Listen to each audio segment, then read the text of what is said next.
This video is all about unit price and the unit price method. We're going to look at how to work with the unit price method, to use it to compare between different prices that you might have for products, and also to see how to work with percentages off and percentages added onto prices. The prices that you see advertised for products are sometimes presented in confusing ways. Sometimes this is done intentionally to try to convince you to buy things that you might not otherwise want. In Australia, it's now compulsory, for example at supermarkets, that a unit price is shown on all products.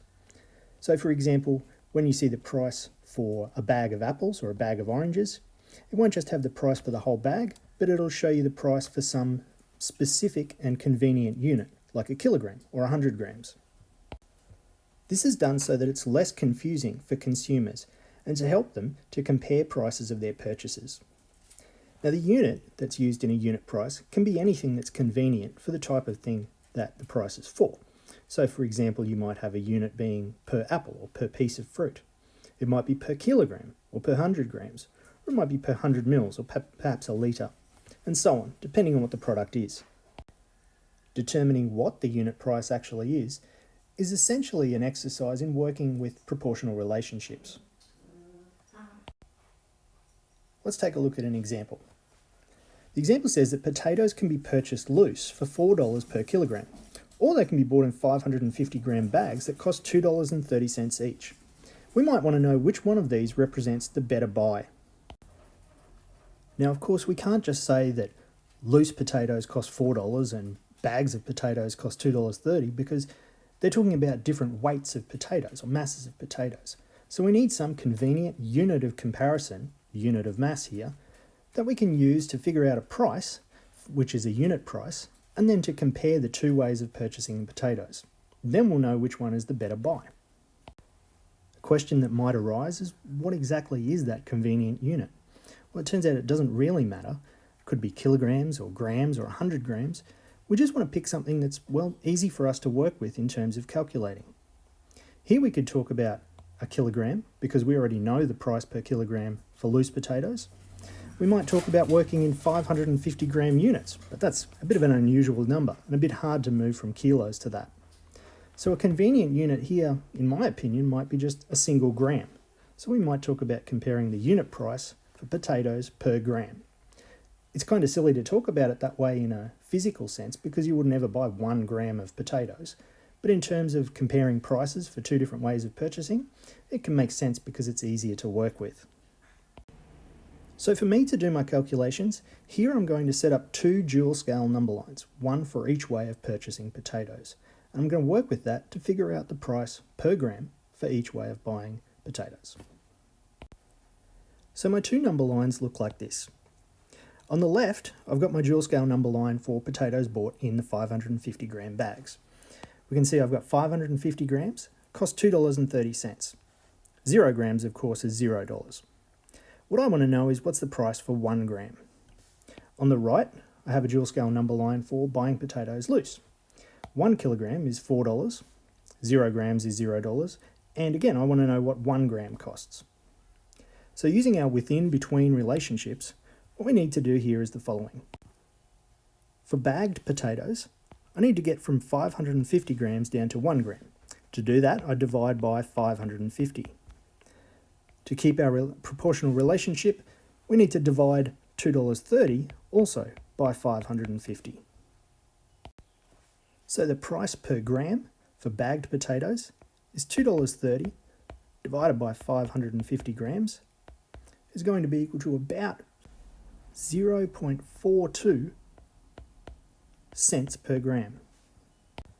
With loose potatoes, we need to do a similar thing, but first of all, we need to note that 1 kilogram is 1,000 grams, so that we're working in the same units for our left-hand side on that dual scale number line. Now this time we're going to need to divide by 1,000 to get down to 1 gram, so I need to do the same for my price as well, divide by 1,000. That's going to give me a price per gram of $4 divided by 1,000 grams, which is equal to about, or exactly in this case, 0.4 cents per gram. To answer the question of which represents the better buy, We simply compare these two values of 0.42 cents per gram and 0.4 cents per gram, which are now representing the same unit of 1 gram, and the lower of the two is of course going to be the better buy. So in this case, a price per gram of 0.4 cents per gram, in other words, the loose potatoes at $4 per kilogram, is the better buy. So we might conclude by saying something like, the better buy is potatoes purchased loose at $4 per kilogram. Now if you wanted to double check this, you could of course figure out what the price of potatoes purchased loose for 550 grams is. Multiply 550 by our price per gram. And you'd see that the price per 550 gram bag would be cheaper if you purchased the potatoes loose. Turns out that these same ideas that we've used for the unit price method can also be useful for percentage calculations. Percentages, of course, representing a proportional relationship. So for example, if we know things like 75% of the original price is so many dollars, we can divide that by 75% to give us the unit price for 1%, and then multiply back up by 100% to find the original price of the product. On this final slide, we've got an example here where there's a spring sales event and some product is advertised as being 25% off with a price that's now only $27.50. The example here is to calculate what was the original price. Try pausing the video now and having a go at this one yourself. Try to use the ideas we've seen in the last few slides to figure out what 1% of the total price is, and then finally what the original price was.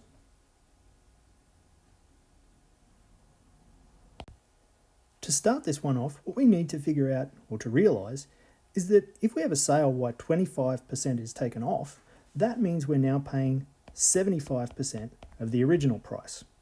This helps us to move to a dual scale number line to figure out 100%, or the original price. Filling in the details on our dual scale number line here, we can see that it's 75%, which is equal to $27.50.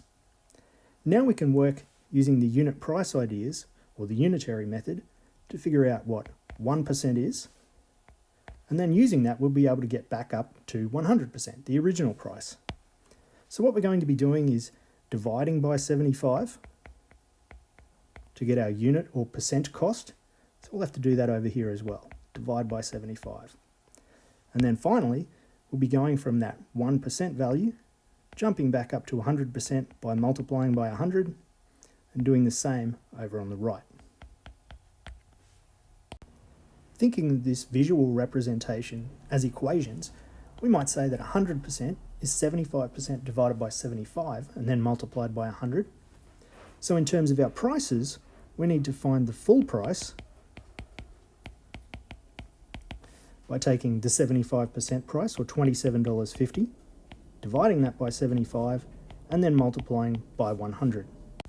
Switching to our calculator then, we find that that full original price is going to be approximately $36.67. So there we go. That's using an equivalent of the unit price method to figure out a percentage problem.